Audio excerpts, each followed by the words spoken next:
Hi, right, we got another testimonial. This all started when I advised the guy, my mate Luke, hello Luke, and he rang me up. He said, "You think I should join the CX?" And we went through it, and then we were talking after he joined. He said, "Look, if you like, I can do you an email, and I'll tell everybody what it was like for me and what I do, because I don't run vans anymore. I'm in a lorry, so it's kind of difficult for me to tell you what to do in a van when I'm not driving vans."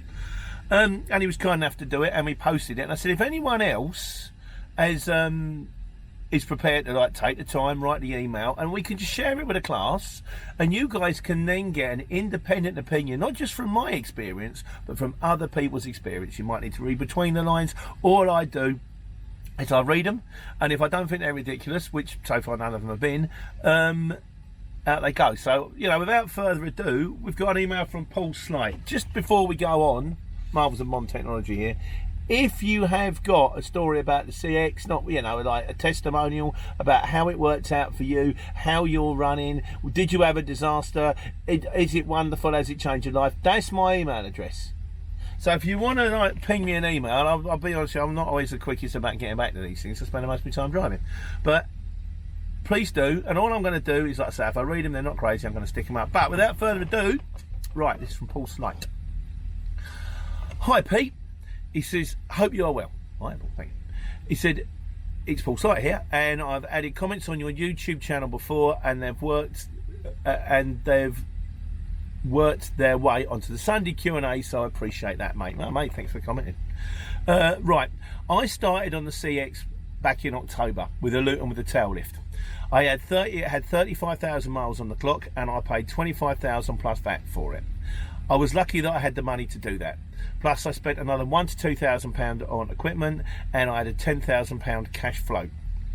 Insurance cost me 1,800 quid, and the CX I set up as a limited company, and we had two directors, my wife. They classed it as not being man and van and whacked me on a 2k company subscription. Yeah, you want to watch that. If people say, should I tell the CX I'm limited? Should I tell my company? No. Go in. Small trades, man and van, sole trader, limited, no, just me on my own. I want the cheapest subscription possible, please. If you want to become a company later, you can do it later. They'll take the extra dough off you. So, for me, the setup costs were high, but I wanted a newish van and a decent float and not have to worry about running out of cash too quickly. I'm based in Huddersfield, so it's a pretty decent location. The way I got going is to get on board with local distribution stroke haulage company who just use subbies. I get decent money for getting out of Huddersfield. Typically long distance, London, 350 quid, Scotland, 400 quid, Norfolk, Suffolk, £330, South Coast, 400 quid. At first I was getting about 2 good runs a week out like this, and then some more local jobs on the other days from this company at around 150 to 200. My target is 300 for a day. I'd hit it, but on other days I'd be off.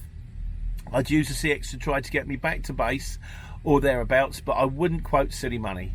I'd try my best to get no less than £1 a mile for a backload, and sometimes more, and try to stick to the 120, 130 a mile, but then you just didn't win the jobs.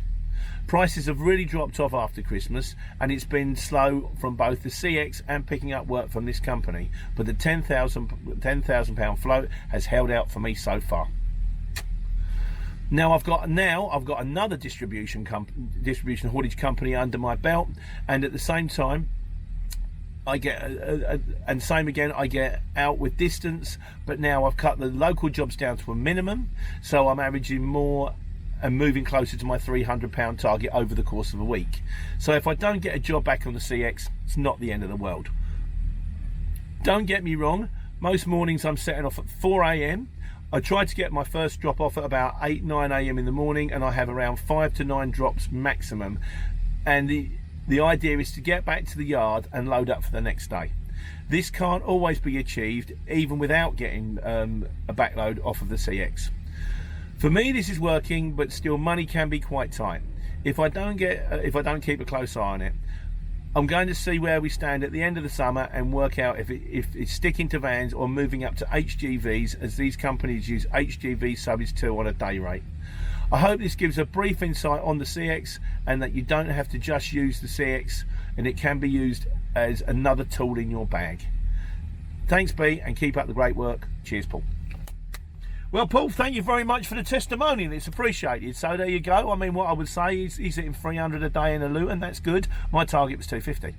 Having said that, he's pulling them hours, isn't he? He's up at 4. He's doing the thing, and I mean, it always goes. I always say it's not a magic wand. No one's going to knock on your doorstep and give you £1 million. You know, you get out what you put in. And both the guys so far on the testimonials are making decent money. You know, bringing in decent money, but they are putting the time in. So I would like to say this is the email address. Like I say, I'll get back to you as soon as I can. But thank you very much. And what I'm going to do is, I think what I'm going to do with this is they keep coming in. I'm just going to ping them out on a Monday night, 5 o'clock, and then, you know, read them, listen to them, take what you can from it. And I hope it helps. Take care. Take money.